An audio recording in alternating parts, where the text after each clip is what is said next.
What's up, real MVPs? Ricky Widmer here, and welcome in to another edition of MVP Sports Live right here on either Twitch. You might be watching us on YouTube. However you are, thank you guys for spending a little bit of your time with us. I am joined, as I always am, with my beautiful co-host, Dave Oster. Hey, everybody. But you guys might also notice I'm also joined, like, double the beautiful today. I got beautiful co-host Dave Oster, and then beautiful co-host below me and Dave, Soapy Muffins. Hey. Soapy, Dave, Dave, I've already asked Soapy how his day was, so he could wait. How was your day today? You know, it's pretty good. It started snowing a lot, though. I looked out the window and I was like, what the fuck? Where did this all come from? Yeah. I thought that, we weren't having like a winter this year and it was just getting cold, but not like snowy. It's actually legitimately like snowing outside. Always happens, though. December, it's non-snowy. It's like, oh, we're not going to get snow. Can we spin the calendar? Yeah. Like, you know how we spin the clock and it's like, oh, hour forward, hour back to match the sunshine for the year? Like, we should just spin the calendar. So, like, in Chicago, our December is somewhere in February. Yeah. Or maybe late Jan, early Feb. Because, like, January, February is just fucking snow. It's a shit show. A slop and snow. Fucking snow. Thankfully. One of the good things, the COVID's, I'm going to go anywhere. Don't got to go outside. Soapy, I don't know if Michigan's the same way. I mean, you probably get the snow after we do, but yet again, you are not like my aunt, who you're like on the east side by Detroit, where she gets the lake effect because she's right on the Lake Michigans. Dude, I get the fucked part of the lake effect because I'm in the middle of like 5 lakes. Oh, no. Okay. So you get all the lake effect. Soapy gets all that lake effect. But we ain't talking about snow today. We're talking about basketball. We're talking a little bit of football. A little bit of a football-y news came out today, and that's what we're going to talk about. Let's get the housekeeping out of the way, though, first. If you haven't joined the Discord, most of you I know have because you're great people. It's the greatest community on the internet. We're always talking sports in there, so go ahead, join it today. Link down below or exclamation Discord into Twitch chat. If you want to support us, patreon.com/MVPvids is how you can do that. Again, link down below, exclamation Patreon into Twitch chat. Get you that link to click on and help support us. We're on Twitch, like I mentioned, every Monday through Friday, twitch.tv/MVPvids. We're also on YouTube, though, at MVP Sports as well, so you can like, sub, and follow, so you're always in tune to MVP. We're going to do what we usually do. There was a football game last night, but the football game is going to kind of be a bridge into our first football topic because they kind of relate. Because last night, Dave, I'm going to go to you first because you're Soapy's mainly the basketball guy. The Bills beat the Patriots. They didn't just beat them.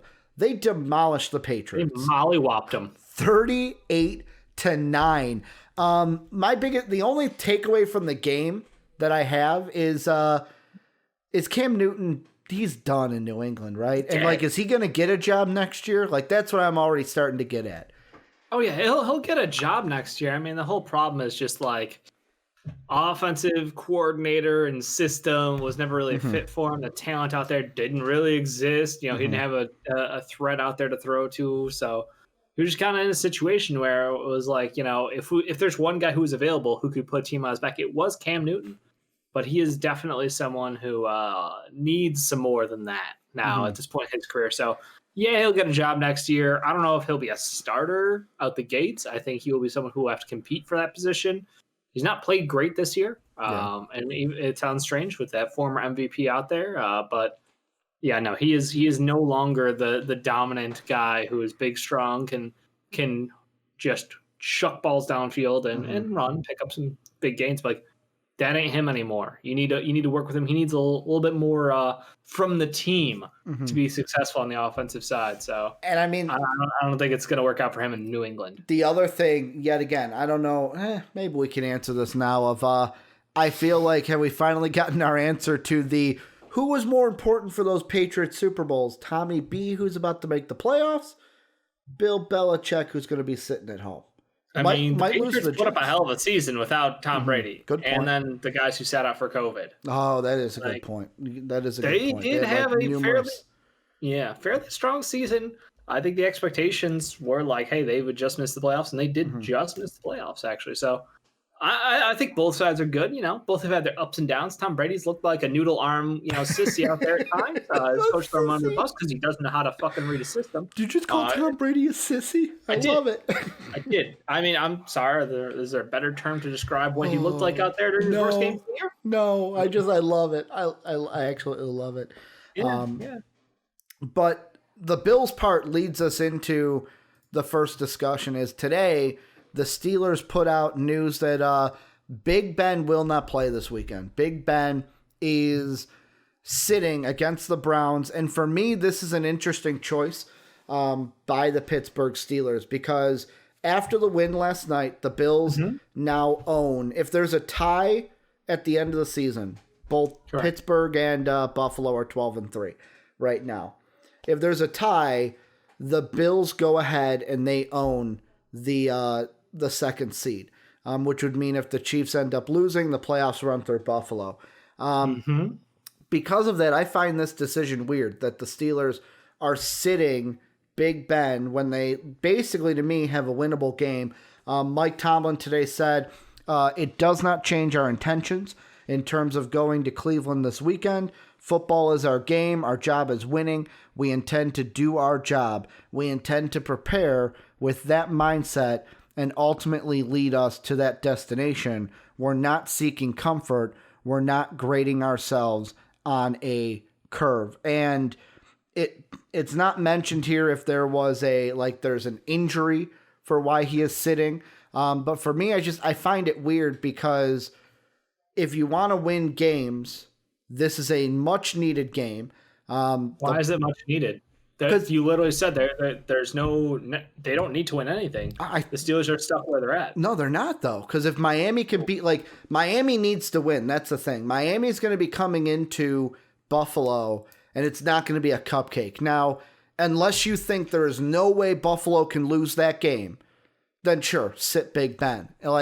To me, I feel like play Big Ben, go to win that game. Because if Miami does upset Buffalo, boom, you got the second overall seed.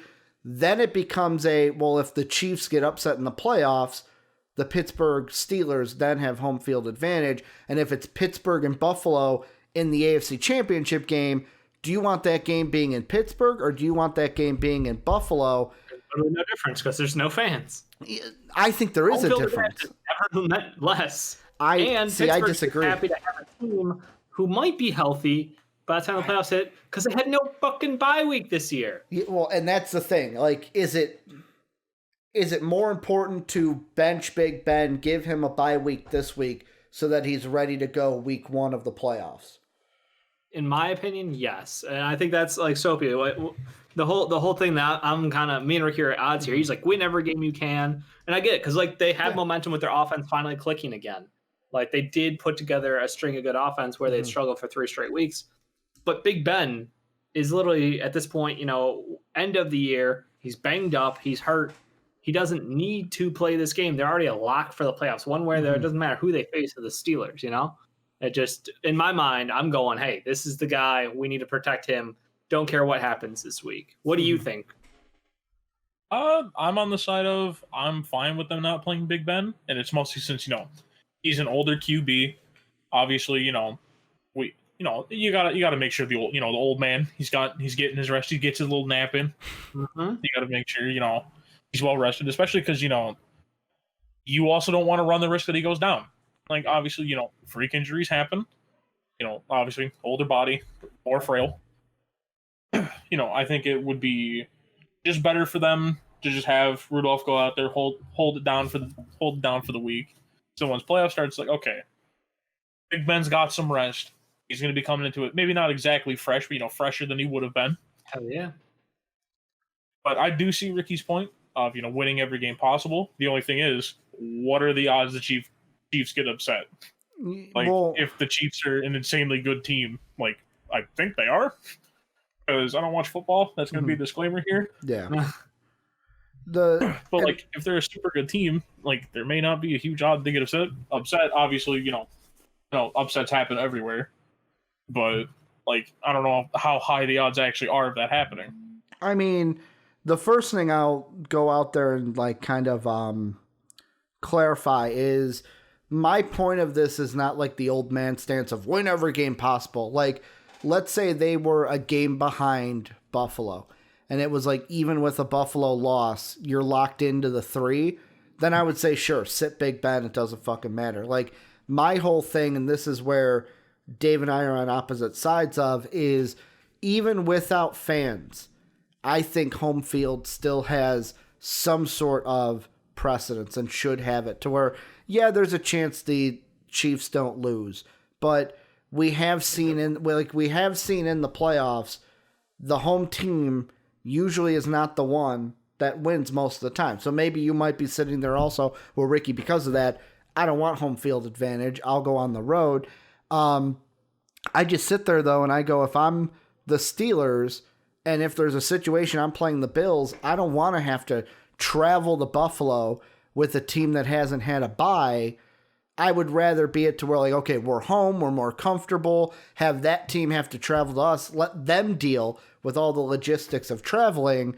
But yet again, the Steelers are in a unique position, I realize, to where COVID and basically the league has fucked them to where are they forced to sit Big Ben, because it's like, well, we're playing a game next week regardless.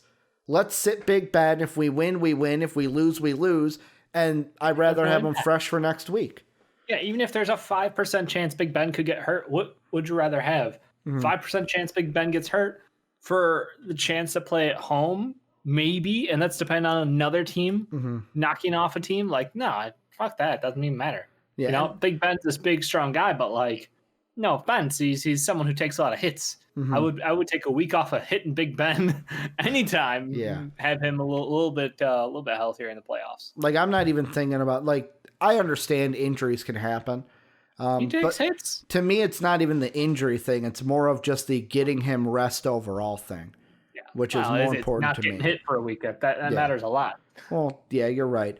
The thing I'm trying to look up, because this is the new edition of the playoff bracket for 2020, because we have these 7 teams now.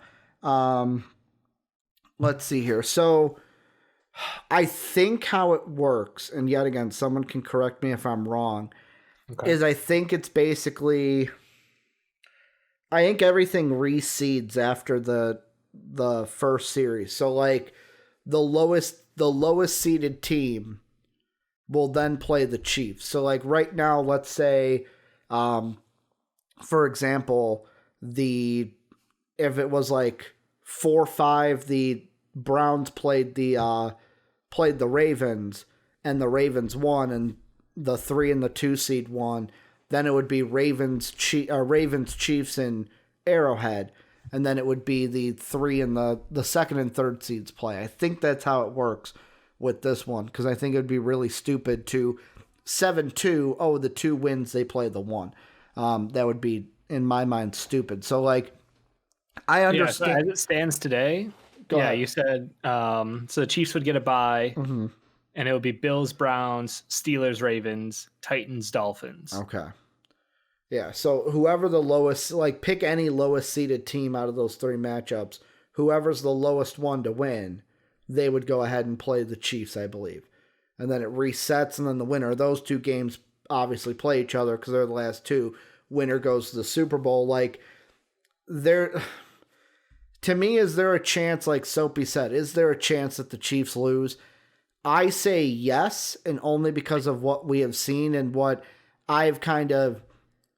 Dave's on the side of, the Chiefs can get hot, don't worry about the Chiefs. Yep. But I'm on the side of, the Chiefs to me don't look... It's almost like that kid that's like, I'm just going to wait till the... I could write the paper now, but I'm going to wait until the end because I'm golden. Like, wait until about 9:30, 10 o'clock for midnight submission. Yeah. You might get it done. You might get it done. I was too.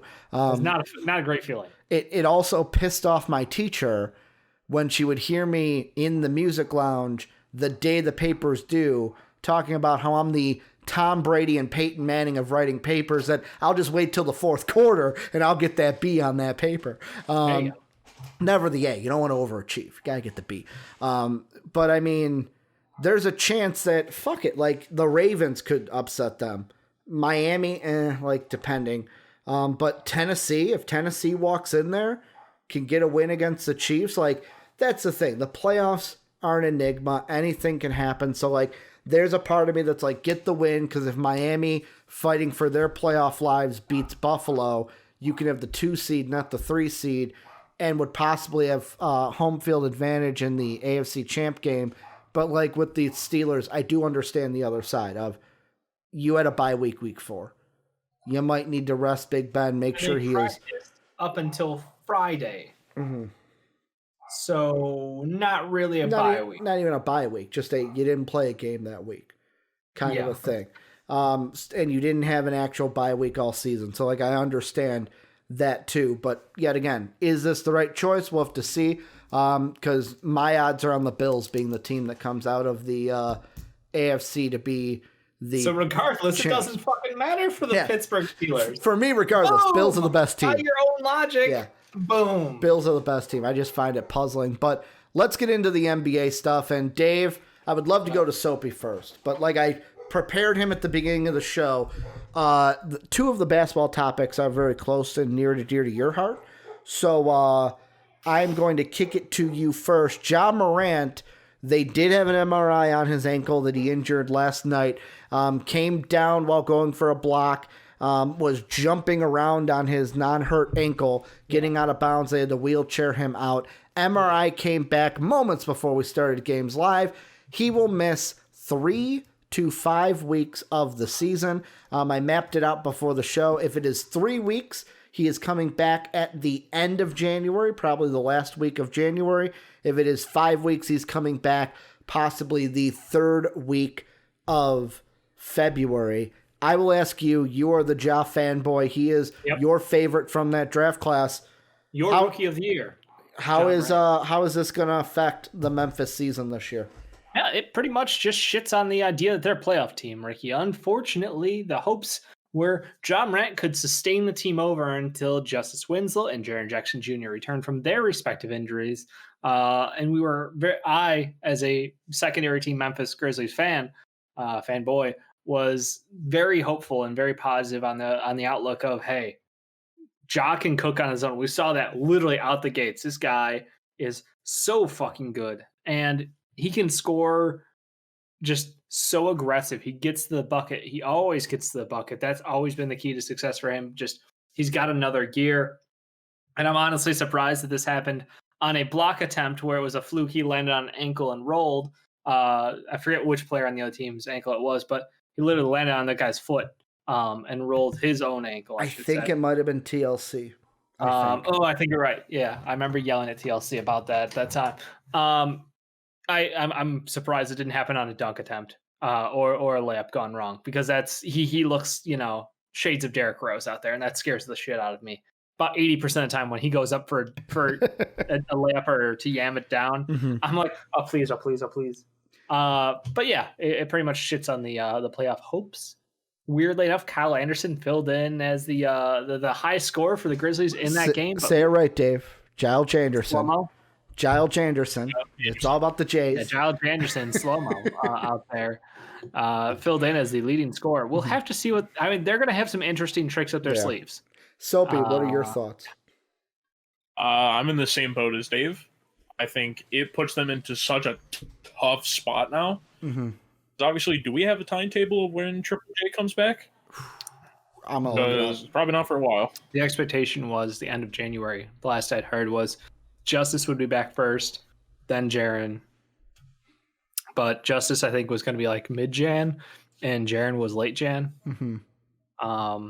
But maybe I'm wrong. Maybe again, there's a lot of rumor mill shit off of the subreddit, so no one in there is a doctor. Yeah, and the reason why, I fully agree with it is one of those things where, I love Triple J. He came from, my college team, the Spartans. Yep. Basically, should have rode that bandwagon over to the Memphis Grizzlies, but I didn't. Should have. Would have been smart. But it's one of those things of, I don't think when he and Winslow return, I don't think they can steer the ship good enough to still secure that type of playoff spot for them.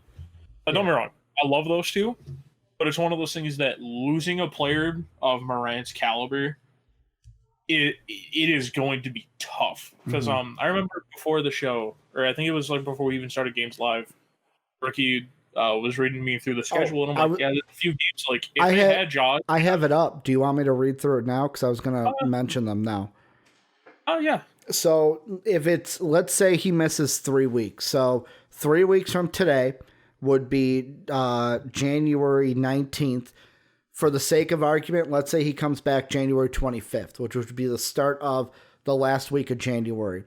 In that time, they're playing Boston, Charlotte, 2 games against the Lakers, Cleveland, Brooklyn, Cleveland again, 2 games against Minnesota, the 76ers, the Suns, 2 games against Portland, and then a game against the Kings. To where it's like, yeah, there's some winnable games in there, but Cleveland's playing well. The Lakers, like, depending on who's resting and stuff. Brooklyn looks on fire. Sixers look good. Suns look good.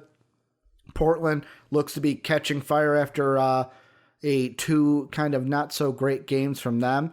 And if he misses 5 weeks, it then goes to Sacramento again, the Bulls, 2 games against San Antonio, Indiana, and then the Houston Rockets. So, like, yeah, there might be some winnable games in there, but, like, to me, I look at it and I go, that is not the easiest schedule. And then when Ja comes back, they've got 1, 2, 3, 4, 5, 6, 7, 8, 9, 10, 11, 12, 13, 14 games left of the season when he comes back. Yeah. I mean, it's a big ask. The one upside is if Justice can get back quick enough, yeah, there's an opportunity. We saw what he can do as a point guard of a team on that Miami Heat team about 1.5 years ago now. He excelled. He absolutely thrived in the role of being a point guard. He had his shot working from the outside. He can create for others. His size allowed him to take advantage of a lot of matchups. Like that's one upside that we could get out of this whole situation is we get to see point guard Justice Winslow yet again. Because right now, obviously, Tyus Jones will be taking over as the point guard. Yeah. Tyus, wait, which Jones? Hang on. It is Tyus. Yeah, Tyus Jones, I think. Yeah, Trey's on the yeah. The Joneses. I always get them mixed up. But yeah, so that's the upside is depending on Justice Winslow's return timetable, we may get to see him as a true point guard yet again and see if he can thrive and pick up where he left off because he looked like he was at his best playing ball in hand, leading an offense. So I'm excited for the opportunity, but again, his hip issue, he didn't have surgery on it. It was just a rehab session kind of a thing. So we're going to have to wait and see how cautiously they bring him along. That's my concern is if they go too long without him and then it's him and Ja both trying to come back at the same time. You know, obviously Ja's going to get the minutes. So what does that mean for Justice? And is he going to run the second unit kind of thing? I don't know. They got a lot of shit to work out, but that is a team that they've got so much young potential that I hope they don't rush anyone back. And I think they're playing this smart by being like, hey, you know, we got injuries. We're not rushing anyway back to start the season. They could. It was the like they'll be ready early season. Yeah, and early like this season, it's not a long season, guys. Yeah, it's a 72 game season. So and right now I'm looking at ESPN. Here's all the guys they have labeled as out on the depth chart: Ja, Triple J, Winslow, like we mentioned. Then besides that, they have Xavier Tillman, rookie. DeAnthony Melton and Tyus Jones. So they have 6 people to where I look at this lineup and that's I'm all like, the guards, by the way. Yeah, by the way, all their guards. Too? Yeah, right now Tyus is out, it says. So like I'm thinking you're running a lineup of, okay, we're gonna put Grayson at the 1 because he kind of ran point guard in college. Then you can maybe see what Desmond Bane has, put him at the 2. Yeah. You've got then well, no, you got Jalen Brooks at the 2. Do you bump Jalen? Because here's the thing I was thinking. Do you bump Jalen to the 2, Slow-Mo to the 3, Jandon Jark plays the 4, Jonas Jalen at the 5, and then what? Fucking Desmond Bane's your 6 man? I would leave him to run the second. Yeah, you need a ball handler out there. And obviously between Slow-Mo and Grayson Allen, both of those guys can run a second unit as a primary ball handler. Now there's ideal. Yeah. But D'Anthony Melton, I forgot. I just saw it. The COVID protocols. third straight game. It's going to be a with bitch Tyus this Jones. season.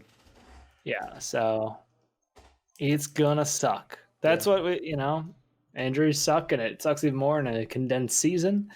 And just going to have to learn to live through it. But it is a huge blow for the Memphis Grizzlies to be without all of their star power this year at this chunk of time. So, but hey, Jonte Porter might be playing soon. He may.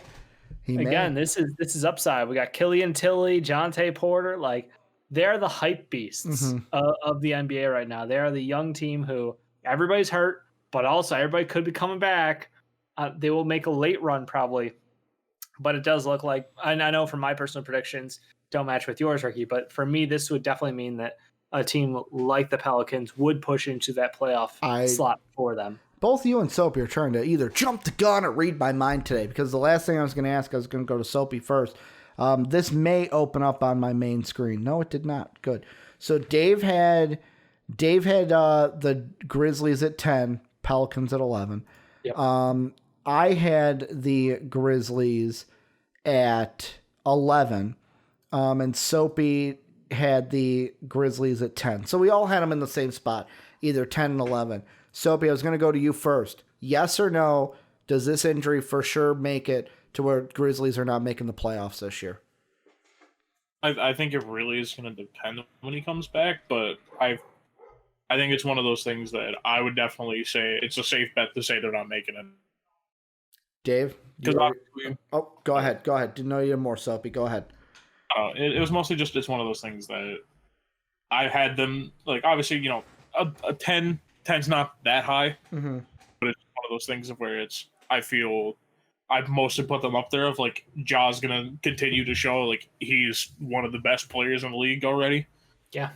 And now obviously seeing all the guards are out, it's like you're starting to have to rely on people that like you don't want even running like a second unit to now run the main unit. Like it's just it's a little rough. Yeah. Dave, I think you kind of gave your answer, but just in case you didn't, you say no, they're out? Correct. I think that this caused them to miss their slot for the playoffs. I think it's going to be such a tight race with 10 less games. Every game missed is a big deal. And again, Tyus Jones also being out too. Like they got no point guard. It's going to be massive. So I'm hoping that he is healthy and he's able to come back from this without a problem. But I think 3 weeks is incredibly optimistic and unrealistic at the same time. Yeah, and I mean, now this opens it in my mind too. I'm yet again Grizzly fans. I'm sorry. No, like I had the Pelicans in, but even if they're not the one sneaking in, this now opens the door for maybe and yet again, it's only 3 games, but like the Timberwolves are 2-1, the Spurs are 2-1. How is this even going to open the door for the Kings now to make it in? Let's not say things we actually. Does this help the Warriors towards like, oh, we could now make the play-in tournament because they have not looked good to start the season? Terrible. No, there's a difference. Not good. Not good. Not so good. Yeah. Kelly Oubre finally made a non-dunk shot, so like there's that. That's the upside of the Warrior season right now. Yeah. That you got to worry about some other problems there. We know when Draymond's coming back. We do. Well, you do because it's on your fantasy team. Don't worry, I'm already prepped today. I can't wait for that spicy 2 points, 2 rebound, one assist, 1 steal. The quintuple single. Yeah. The next thing we're going to go into, we're going to split things up. We're going to go with Wet Boys. The dampest of dudes, soggiest of shooters, moistest of men, the mistiest, sometimes the mistiest of misses. These are our players of the day from the day prior. Usually how it works, Dave gives a Wet Boy. You guys at home give a Wet Boy as well. Patrons at patreon.com/MVP vids, and I give a Wet Boy too. We have all 3 today. How we're going to do it is... Dave, you'll introduce yours, I'll introduce mine, and then Soapy, since you're on the show, I will give you the honor of introducing the patron Wet Boy. So we'll do it in the same order we always do. Dave, without missing a beat, who's your Wet Boy? December 29th, 2020? We're almost to the end. We are almost at the end. I had to go with one of Sean's wet boys. You know, I had to go back to the roots of the wet boy. By the way, you stole this from the patrons, so we had to go to number 2 on the patron No list. kidding. Yep. I'm glad the patrons also thought that Nikola Jokic, the Joker, deserved to have a wet boy today. Just an absolutely massive stat line across the board. Dominant victory over the Rockets, who surprisingly are good. I'm surprised you didn't pick your boy, Dave. My boy? Your boy on the Rockets. James Harden? Yeah, he had fucking a 30-some point game. I was like, last night in the watch line, I said, oh, well, Dave's obviously going to go with Harden. He only had 34, 6, and 8. I mean, only 34, points. 6, and 8, Ricky. The first game, he had 44, 17, and he didn't get a wet boy. How do you expect me to give it to him 34, 6, and 8? Because he's James Harden, just like I give Zach LaVine a wet boy whenever I can. Ricky. That's pedestrian for James Harden. Dave's holding him to a higher standard. But yeah, this Rockets team, when John Wall and motherfucking Boogie Cousins get back, don't even want to fucking fight that. That will be something else to watch. But in the meantime, this Nuggets team, led by Jokic, balled out. Let's be honest, Jamal Murray is not the Jamal Murray who left the bubble. That is a different guy, unfortunately. Just ask JD about that one. We hear about it all the time in the watch along. He had a bounce back game last night, but still on the season, he's a little sketchy, a little shaky out there. So we'll have to wait and see. But the Joker played well. He did everything. I honestly thought he was going to get a 2020 game, which would have been sick because he would have been up there with the likes of Russell Westbrook and Oscar Robertson. And I want to say Rondo got very close. I think he had a 2019 game before as well. So it's pretty elite company when you're in that kind of conversation. So yeah, shout out. Nuggets said Jokic is the best point guard in the NBA. I was gonna ask you to say that. That was them replying to Wob, right? Yeah, that was them replying to Worldwide Wob because he tweeted out something about the having a conversation about the best point guard in the NBA requires a football helmet and like aspirin or something. I just replied to him. It's easy. The answer's easy. It's Jokic. 18 assists, my guy. 18 assists. For my wet boy, I'm going away from basketball. I got to give the football wet boys that are getting down to it. And, you sling 4 touchdowns. Josh Allen, I'm going to give you some fucking love. Absolutely sling it. Proves to be the best quarterback out of that draft class. May win a Super Bowl before anyone else from that draft class. He probably won't, though, because he will come up short to the MVP, to the best quarterback in football this year, Aaron Rodgers. Packers over the Bills. That's what I am foreseeing right now in my head. But, yeah, Josh Allen had a game against yes, it was a Patriots team that, like Dave mentioned earlier, not full strength on defense because players saying, nah, fuck it. They still suck. They suck, though. They do. Absolutely horrible. And I do want to throw a shout out because I am going to say and spoil this. He did not get the patron wet boy of Stephon Diggs. Yeah, 3 touchdowns on his own. He came in 3rd in the voting. It was basically... I expected you to go with your boy, Stephon Diggs, former Viking. I thought about it, but I was like, you know what? Josh Allen had one more touchdown. Best offseason addition we've seen the entire year. Love Josh Allen. So for me, I had to go with Josh Allen. Stephon Diggs, though, I was almost like, man, my boy. He deserves it. He's obviously getting snubbed because Soapy, who gets the patron wet boy, let us know about him. Oh, it's a little point guard that I struggled a little bit last year, but Mike Conley. Mike Conley almost dropped a trip dub. Got 20 points, 10 rebounds, 9 assists, shot over 50% from the field, only 33% from 3, but hey, sometimes you just got to keep it moving. That's still pretty good. Yeah, and, he helped them squeak out the win against the Thunder, so shout out to Mike Conley. Can I say, respect to Mike Conley, A, because he deserves it, B, surprised it wasn't a little Lou Dort. Thought Dort was going to come in there. Lou Dort is your guy, Dave. Only you were voting for Lou Dort. The dude had 26 points. You were bashing on Lou Dort in the preseason. No, I was saying that people overhyped Lou Dort. Okay. I can still like him, but they listened to you, and then they got on the Lou Dort bandwagon and fucking hyped him up. They feel too much. They don't look too high on Lou Dort. They're like, Lou Dort is basically if you took Talon Horton Tucker and put him on steroids, and that hype train that LA just decided that preseason THT was going to be the next LeBron James of the league. Fucking hold your horses. That's all I got to say about that. But no, Lou Dort, love him. He had a great game. Defended extremely well. Made Donovan Mitchell look like a bitch a little bit. Yeah, a little bit. I'll say it out loud. But those are our wet boys. Sorry, Stephon Diggs, for getting the boot. But let's move on, going into more basketball. Cleveland Cavaliers, they're cooking. You got Sexland is playing better than we thought they would. You know, Colin Sexton averaging 27 points a game. You got Garland averaging 19. Drummond's up there averaging a double-double with 14 boards and 20 points. Larry Nance, too, averaging 8, almost 9 points a game and 8 rebounds.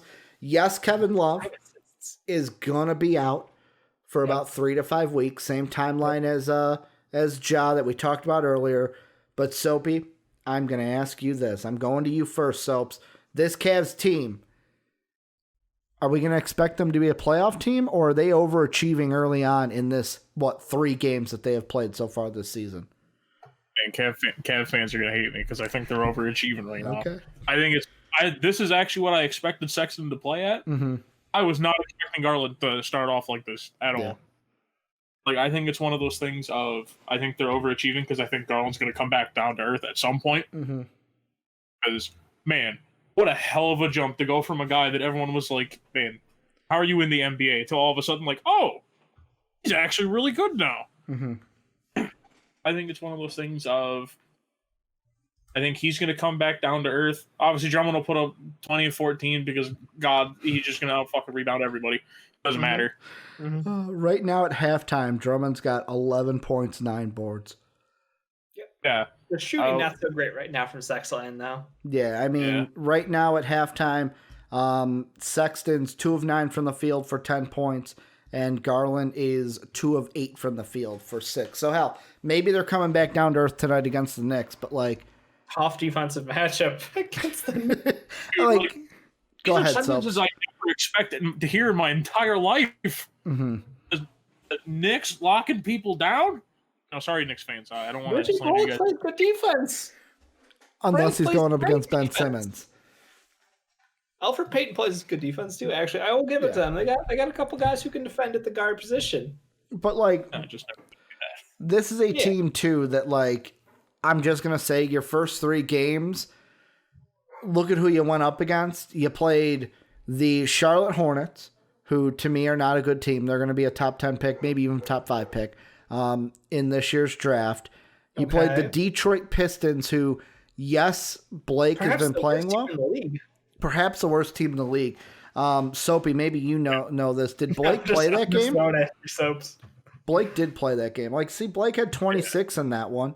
Fucking even Jerry and Grant. 3-point fucking machine. Went 8 of 16 from the field. You were thinking Blake didn't play was the Hawks game. The Hawks game. That's what I was thinking. And then, like, speaking of not playing, yeah, they beat Philly, but, like, Jake was saying in Discord, yeah, Joel Embiid's not playing. Like, Joel Embiid didn't play that one. He didn't go onto the court and show Drummond who his real dad is. Yeah. So, like, really, it's also, like, have their matchups been too easy? To where it's like, yeah, Sexland's been overperforming not the sex part, but the land part. The land has been overperforming what we thought that Darius Garland would be. But, like, also I look at it and it's just the opponents to me are like, even the Knicks. The Knicks are a team where, yes, they're only down 53-46. Not that big of a lead to overcome. They could win it after we're talking about this. Then people tomorrow on YouTube are like, bro, do you even watch? Dude, I fucking watch all the time. We don't watch any basketball on the show. Yeah, we just we obliviously talk about basketball. Like, fuck watching it. Like, throw a dart at the wall if I get my take right. Like, here, I'll show people really quick. Yeah, we don't have this little channel here called Watch Along, because all we do is not watch basketball. That's all we do here is just basketball. Nope, don't want to watch that. But I mean, is Cleveland going to make the playoffs? No. I'm putting a kibosh on it right now. Great start to the season. I still don't think they make the play-in tournament, and they will be a top pick in the draft. There's a chance. I think there's a chance, Ricky. I think you are underestimating this Cleveland team. I mean, look, Garland the surprise jump is there. I did not expect him to be able to put up the numbers he is. But again, the expectation was, hey, his first year in the NBA was basically his first year out of high school. He had a year off. He played 3 games, and then he got injured. So it was like basically an entirely like a 2-year gap between professional basketball, or between high-level basketball, I should say. So I think it took him a while to get used to the game and the speed and everything. And I think a full season with the NBA trainers helped him. And then even if it was a short off season, he still has done quite well for himself in developing his game. And he's more willing of a passer than we had previously seen. Now, obviously, fucking Colin Sexton, young bull, right? That's his. I want to say that was his young bull. Yeah, you're right. Bull. Yeah, he's just proven the fucking haters wrong. Like, as much as we want to clown on him for just being like an anti-pass ball kind of guy, he just gets buckets. Yeah, like he will attack and get to the rim and just be able to score from anywhere on the court. I think they've got something here. I don't know if I love it. I don't know. We haven't even mentioned Isaac Okoro either, who's been playing well for him. Yeah, I mean, mixed reaction from Isaac Okoro. Some defense, some offense. Hit or miss on both ends. Some games. Really, the thing is, this is without Kevin Porter Jr. even. The best player from last year, perhaps. Bang bang. Bang bang. And we gotta wait and see. We will have to wait and see on Kevin Porter Jr. if he will play basketball this year. Yeah. With his personal issues. Hashtag off the court, baby. Hashtag off the court. So I think they got a real shot. I would put the Cavs right now as a team with a shot to make the playoffs. Soapy, before I have you answer that, does the Kevin Love injury factor into it? Because yet again, like I mentioned it, but he is out 3 to 5 weeks, and he is their veteran leadership. Oh, Kevin Love's injured. Who's surprised by that news? No one's surprised by it, but like, who could have ever predicted that the guy who never plays the full season is hurt again? No. I mean, it plays a little bit into it because obviously you're losing a player like Kevin Love, but it's one of those things of like, it's going to sound weird to say like Larry Nance can kind of somewhat do a similar role. Yeah. So one of those things where it's like, it's now just up to Larry Nance to step up. Like, obviously you don't got to worry about rebounding too much because you have the fucking rebounding machine on your team that'll also take you for. Like, I know Drummond rebounds well, but like Nance is actually like a super well-rounded player at this point in his career. So I think he's probably flying under the radar as someone who is okay. He's the offensive version of Draymond Green. Dave's like, let me take a step back now. He's the offensively gifted Draymond Green. He can do all the things to help your team out in the right way, and he'll never blow you away with a stat sheet line, but he makes everyone around him kind of a better player.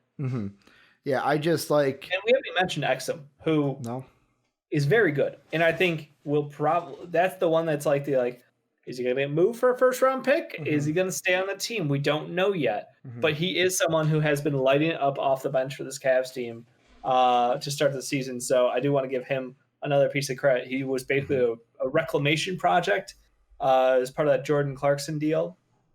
Someone who had struggled with injuries his whole career, never really lived up to it. So I'm happy to see him moving the ball, him scoring effectively. So we're gonna have to wait and see. This team, I'm with you guys. I don't have them as favorites to be like a top 4 seed in the fucking East. I mean, making the play-in tournament. I think that the struggles we've seen out of the gates from Washington, I think the struggles we've seen from the Bulls, and the struggles we've seen from who's the third team? Because I like 3 playoff teams in the East. All stuff out the gates. The Wizards are 0-3. Toronto or Tampa Bay is 0-2. They're playing tonight, I think. Like to me, it's watching those two. Watch the Wizards, watch the Raptors. Like the Wizards are not going to be a bad team all year. Like 0-3, they played 2 games against the Magic. Russ sat out one of them. And the Magic have been a team also that I've liked what I've seen from them. I've liked what I've seen.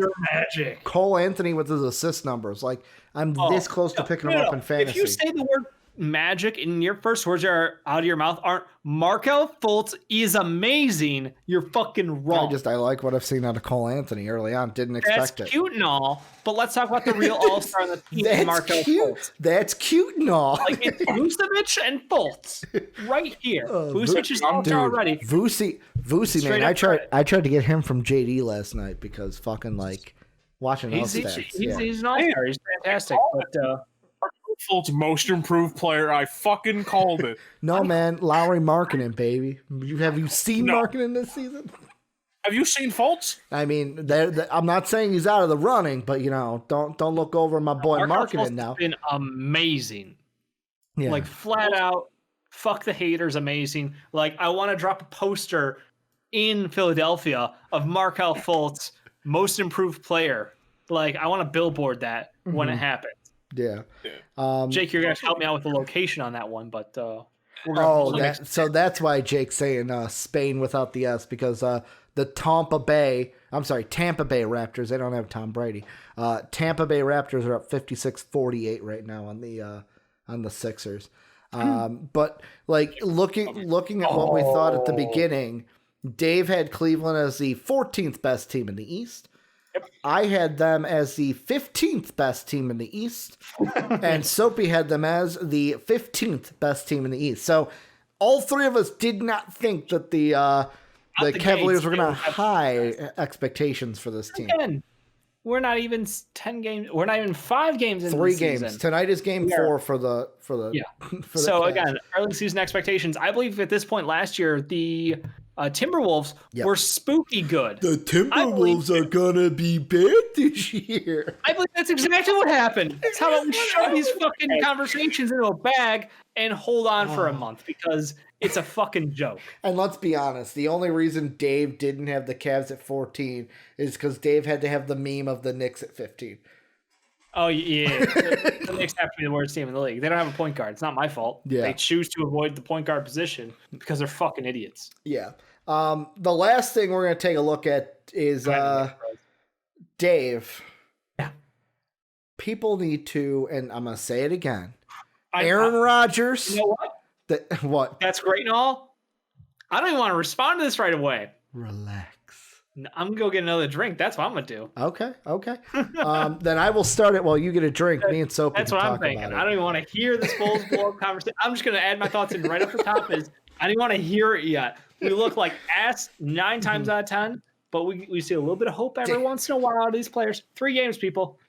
Wendell Carter should have never shot the basketball for the first early game season reactions, Dave. Early season. Ricky, the first game, Wendell Carter, after watching that game, I was like, Wendell Carter shouldn't even have hands to shoot a basketball in a basketball game. Well, he had one good jump shot. Like, he was better in the last one. He had like 1 of 10 in his first game. Yeah, I was like, this man doesn't deserve to shoot the ball. But I'm saying in the Golden State game, he was better. Yeah, that's what I'm saying. Better. Like, it's early. It's so hard. We have such limited vision, and I hate early season overreactions, but I love them at the same time. You know? Well, here's my thought. Dave can go get a drink. Soapy and I don't want to leave anymore. You're like, I don't want to leave. I'm done. It's like when Dave, I got to take a piss. And then the conversation just reels them in. We'll keep going. Yeah. So here's my thing. Bulls fans. Like, I have heard so much about we should blow up this team. After fucking game 1, it was we should blow this team up. Which, first off, if you haven't, I do reactions to every Bulls game. Well, I didn't do it for the first 2 because I was like,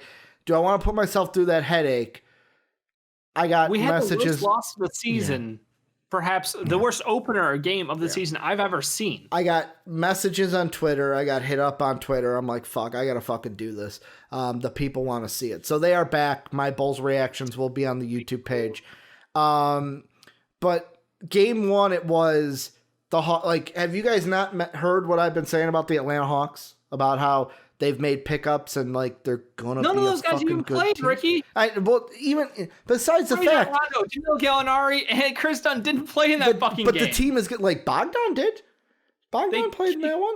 Like one of their acquisitions. Trae Young is gonna get better this year. Cam Reddish is better than what people want to think he is. Capella didn't play. Like literally all of their additions. John Collins is good. Like that's the thing. The Hawks are a good team. That's the problem. The Hawks are a good team, and they'll be even better when they have those guys. The Pacers, everyone's like, oh, the sky is falling. And I was like, do you not understand the Pacers are going to be a playoff team this year? Yeah, we thought they would take a step back and be maybe the 7th seed, but they're still a GD playoff team, Dave. Then Golden State, which I will say, not a great loss, but like I said, what else did, like, everyone wanted to focus on that last possession. Oh, the defense wasn't good. Billy D didn't draw up a good scheme. What the fuck do you want him to do?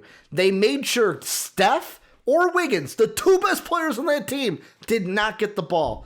Damian Lee just made us pay. Lee's got game. Lee got game, Dave. You got to let it Lee. Let it Lee, Dave. Let it Lee. Don't blow this up. Here's the thing that Bulls fans have to understand. I swear, Soapy, I'm going to ask you a question, so don't feel like you're going to be out of this. Arturas and Mark Eversley, this is their first year. Did we expect everything to just be like, boom, we're a championship team? No, that's not the right expectation to have. Yes, we thought the Bulls would do better. You and I did the usual thing we do of like, oh, there'll be a play-in tournament thing, blah, blah, blah, blah, blah. Maybe that was even too high. But I think we need to take this entire season to realize what we have. Like, everyone's... Take it out back and shoot it behind the shed. No, I think 3 games in is too much of an overreaction to do that, because the thing, and I love the guy. I love him. We met him in person, like I said, at the Bulls store after the Bulls beat Jimmy Butler and the Sixers, which was a great game. But I know him as Mike 2K. Now he's iced out money on Twitter. And he even brought up you blew it, and he was pissed after the Warriors lost. And I did the gif of Baymax, like, it's going to be okay. He said, nope, blow it up, and sent me a trade of Zach LaVine to the Nets for Prince, TLC, Shamet, and 2 firsts this year in 2023. And to me, if you're looking for trades from the Bulls, there should only be one trade we look for, like at least one trade we look for this season, and that is Otto goddamn Porter. And it's going to be towards the trade deadline. Hope that somebody who's in a playoff run wants him, because hopefully he's playing somewhat well. I don't think we trade Zach this year. I don't think we trade Lowry. Like, this is the year where AK is going to look and go, okay, what do we have? And then in the offseason decide, okay, who can I wheel? Who can I deal? Next season, who can I wheel? Who can I deal? Because and it's the Zach LaVine one that I hate, because everyone wants to, it seems like everyone wants to get Zach out of town. Get Zach out of town. Get Zach out of town. Get Zach out of town. A, he's our best player.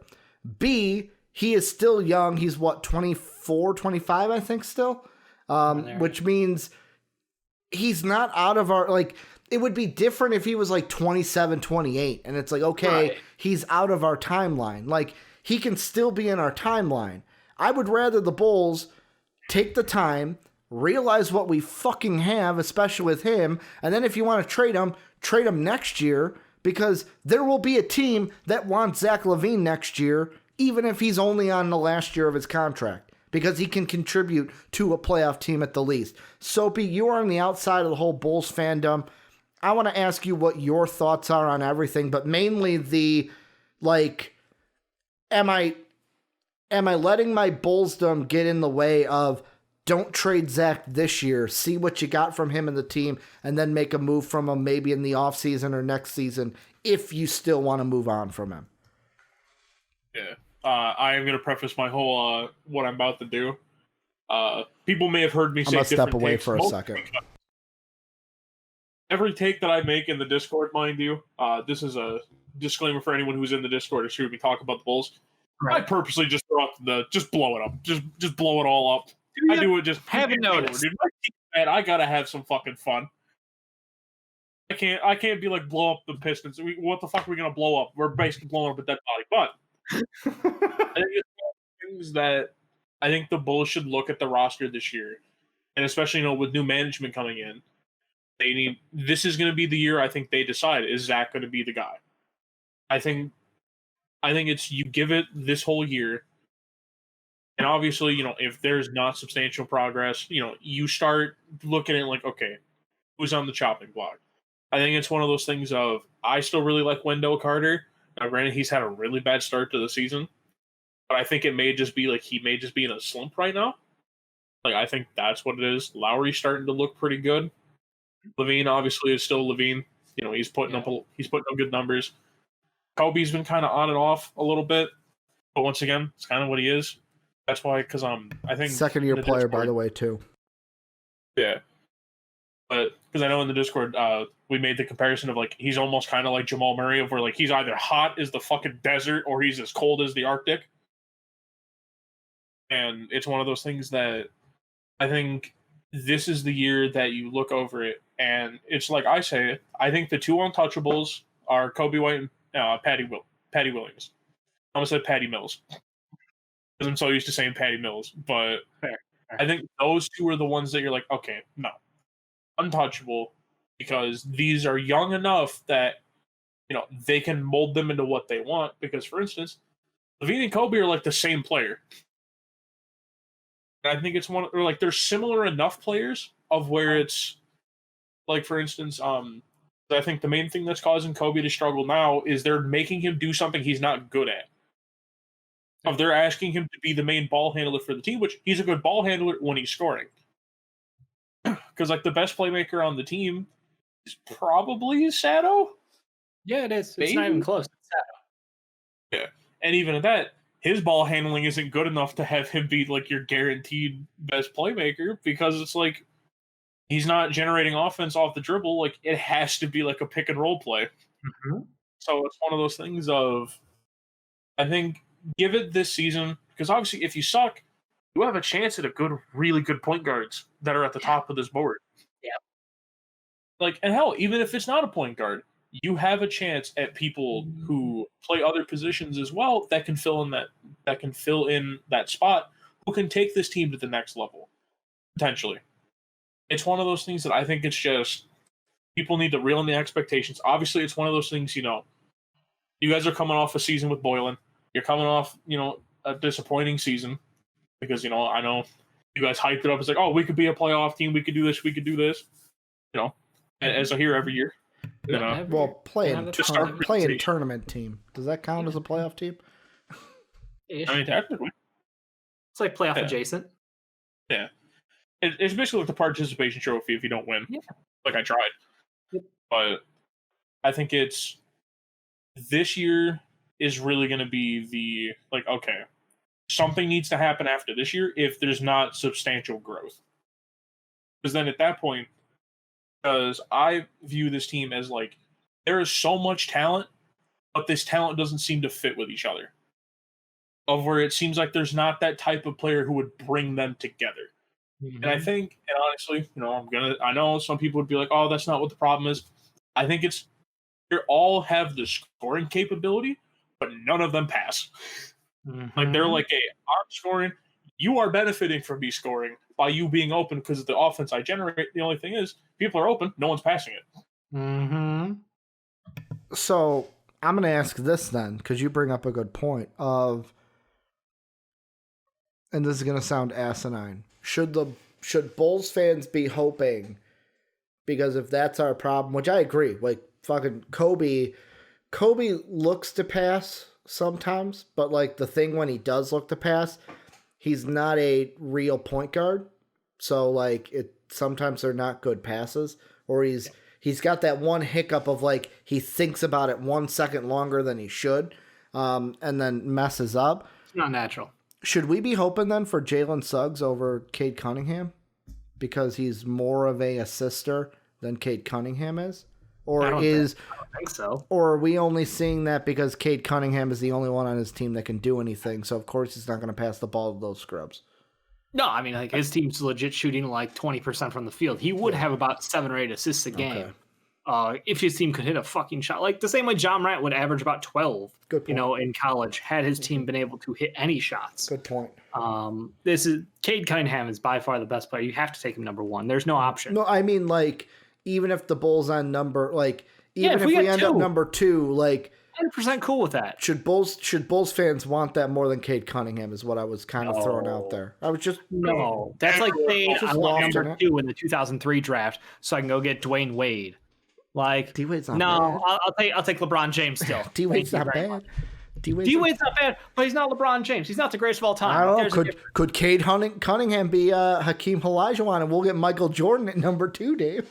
It's not I mean, we do have that similarity already from literally last year, watching John Morant go 1 pick after the fat bitch Zion Williamson. It's been 1 year, Dave. Let's see. It's been 1 year.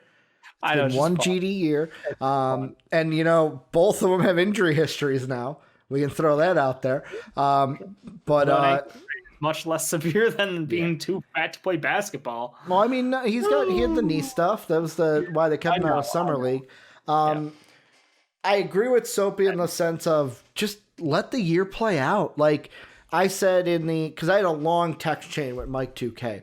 And just the part of it that really like hit home is I said, I don't want to trade Zach right now. I feel like people are too quick to move off him, but I understand the value we could get for him. And Tim was trying to say, like, kind of saying that in Twitch chat of the benefit of trading him and giving up cap space, but he's going to be gone next year anyways. I don't agree with the last part. I think there's a chance that Zach, unless he gets traded, he'll re-sign with the Bulls. Mike 2K then said, I agree, it's too early to trade him. However, we wait too long and the value may drop a bit. I like the direction this team is heading, but we cannot keep him if every score is 20-plus loss, a tough loss to below a 500 team. And it gets to my point, and that's what I did in the last one. If I agree, I feel like Zach needs to be a 20, like, ideally he needs to be a 27 to 30 point guy. Like, that's what he needs to be. If he's going to be the number 1, that's what I need to see him averaging as he like. And that's the thing, he can, but he's not right now. That's the problem. Like, I think he can though. Because the offense is trying to deviate away from Zach LaVine carrying the team. This is Billy Donovan trying to tell Wendell Carter to shoot the ball 10 times a game. He's trying to tell Lowry Markin to shoot the ball 10 times a game. He's trying to tell Kobe White to shoot the ball 10 times a game. He's trying to tell everybody to take as many shots so he can kind of weed through who has the confidence, who has the ability, who can we trust going forward. I think a lot of this early season is very much just trying to figure out what the fuck am I working with?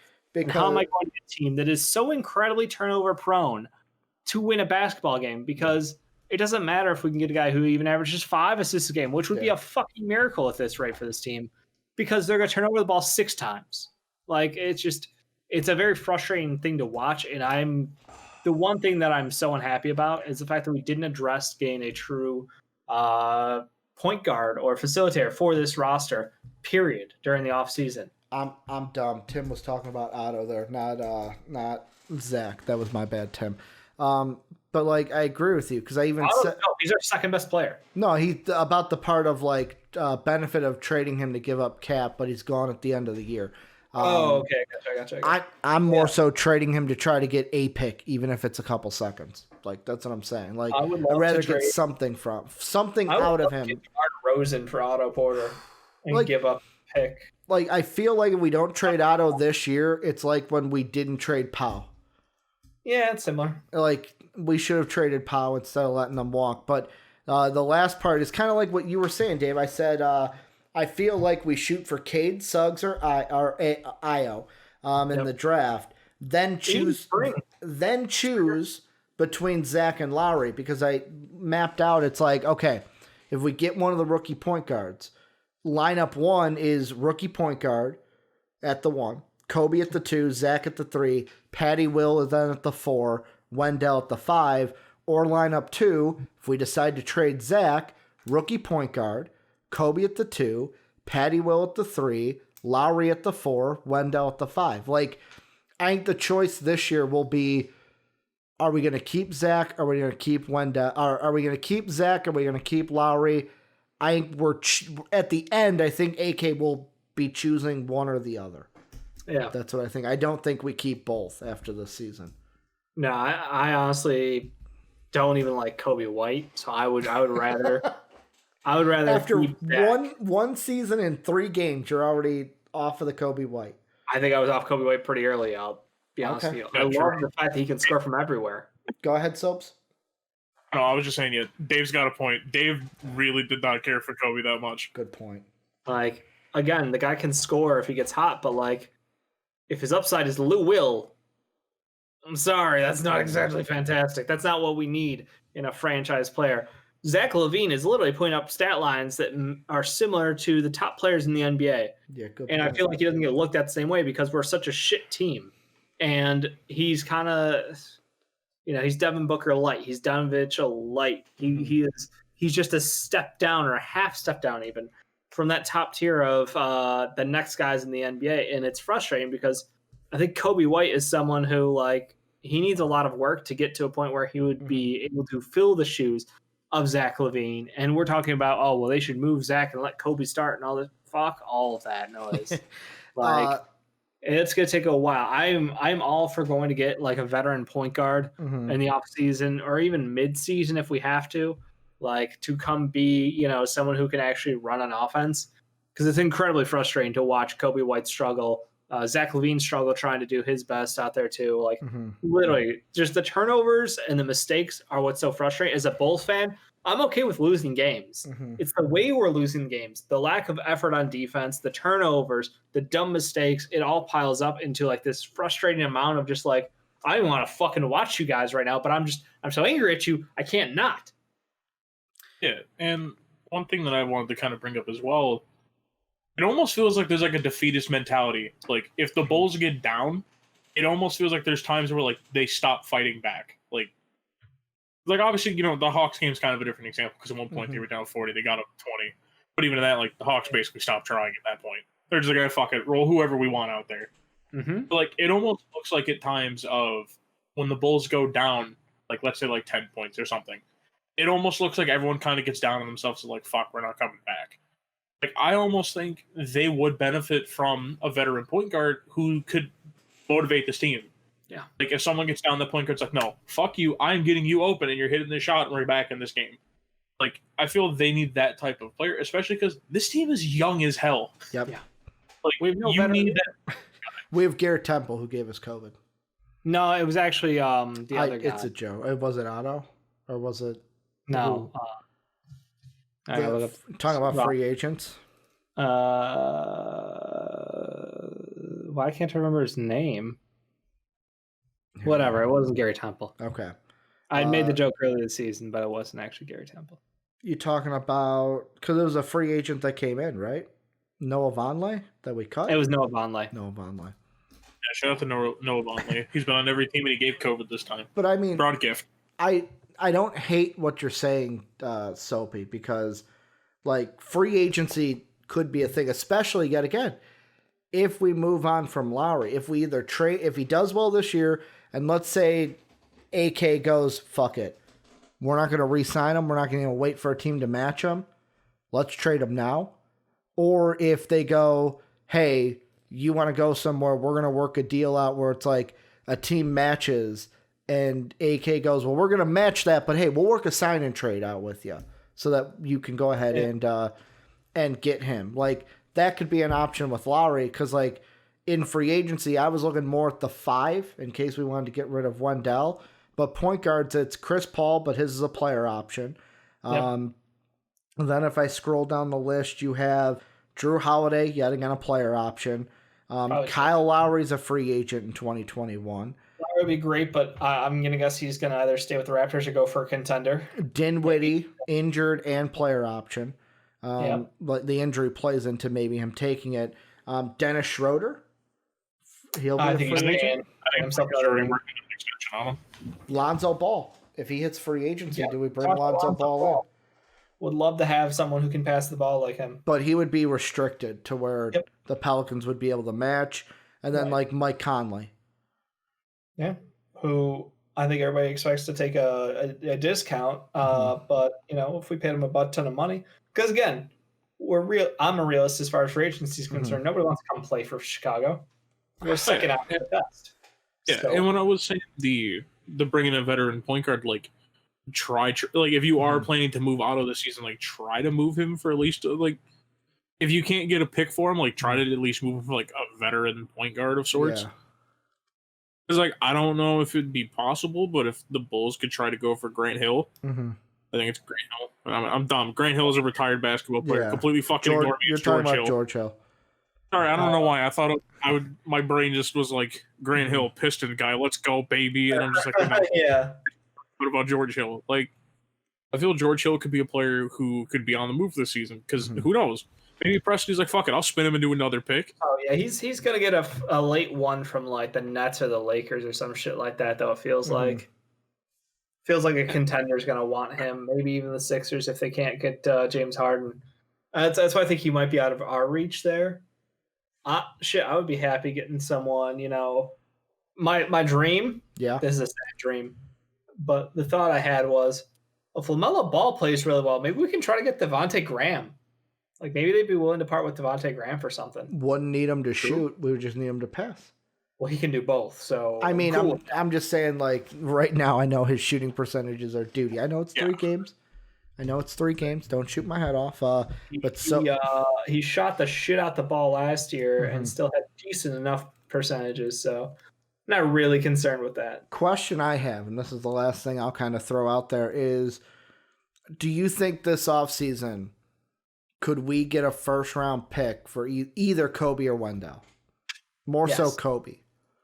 Oh, yeah. What range, like, what's the highest range you see that first-round pick being? I mean, well, Kobe White depends on how he plays. Like, if he looks like he has the first 3 games where he's either hot and cold, or if he can find some consistency. Like, if he can learn to fucking average decent averages, then, yeah, we could probably get, like, maybe pick maybe 12, maybe the very back end of the lotto. You know, somewhere in that range. Wendell, I have no idea. He has been even more like ends of the chart than Kobe, and he has injury history. So like, that's unfortunate. Because the thing I almost think about is, and yet again, this is all going off of like big boards, and right now is could AK spin it to where we trade Kobe in the offseason? We get an additional, let's say we get a late lotto first round pick. Some people, non-Bulls fans, may say we're smoking crack. Whatever. We're just using it for the sake of argument. Maybe Kobe plus, obviously, for that deal. Yeah, Kobe plus. Let's say then we're bringing back Zach and Lowry. Sure. Then we would have ideally top pick point guard, either Cade, Suggs, somebody. So rookie point guard, Zach at the 2. Probably Williams would be our starting 3. Lowry at the 4, Wendell at the 5. Do we, with that second pick, then go to get, like, if a Book Knight falls a little bit, if a Corey Kispert is there for his 3-point shooting, if a Zaire Williams, who might be a little bit more of a project, but hey, he's not going to be a starter right away, could we then go ahead and basically we're flipping Kobe for someone in this draft that can help us either at the 2 or the 3 to supplement in, like, those positions, basically. I don't know if Corey Kispert or Book Knight would be an upgrade from just having Kobe White play off the bench. Okay. Because, like, centers, it's just, for me, like, if you're looking for a center to replace Wendell, it's after, right now, yet again, we're early in the draft stuff, it's like, you're looking at a lot of guys who are international, and then what, Luka Garza? Potentially? Yeah, who's not worth the top pick on. Because there's potential center who is stashed overseas already. Yes. Yeah, true. We got the he popped off the other day. Someone put it in the Discord. The second rounder, so who knows? But yeah, it's like I don't think we blow the team up, but I think this will be a year where our front office looks at things and basically says, "Hey, what are we going to do with this team?" Guys, we're at the beginning. We're at the beginning of a new management. Dotson get minutes. That's where I'm at, Ricky, already. I want to see Devin Dotson get legitimate minutes on this. Hometown kid, baby. Young Bulls fan. Grew up a Bulls fan. I would love to fucking see that. Kansas kid. Any final thoughts from you guys about anything we talked about? No. I just wanted to point out a triple-double almost alert. Julius Randle. The tornado? Shit, 22, son. 10, and 9. He's Also, getting close. also from And also 6 fucking turnovers. So GG me. damn. Yeah, that's Damn. right. And Tim right now says, good news for Chicago. We're up 70-61 right now against Apparently Washington. Embiid's grabbing a hamstring. That's great news we'll, for Jake. We'll talk about that tomorrow, probably, just like the John Morant injury. That's going to do it, though, for us MVP Sports Live tonight. Thank you guys for doing everything that you do, talking to us in Twitch chat, watching the show. Remember, join the Discord if you haven't already. Greatest community on the internet. Link down below in the description, or you can put !Discord into Twitch chat to get that link right now. If you want to support us, patreon.com/MVPvids is how you do that. Again, link down below, !Patreon into Twitch chat gets you that link so you can get rewarded for supporting the channel and helping us out. Twitch.tv/MVPvids is where we're at every Monday through Friday live talking about sports each and every day. We're also, though, at MVP Sports on YouTube, so follow, like, sub everywhere so you never miss anything from MVP. Dave and I will be back tomorrow for another jam-packed show, probably talking Joel Embiid injury, because as Jake says, he needs to be held very tightly tonight because he is sad that Embiid is grabbing at his hamstring, so we'll probably take a look at that. But thank you guys for doing everything you guys do, and as always, have a good day, everybody.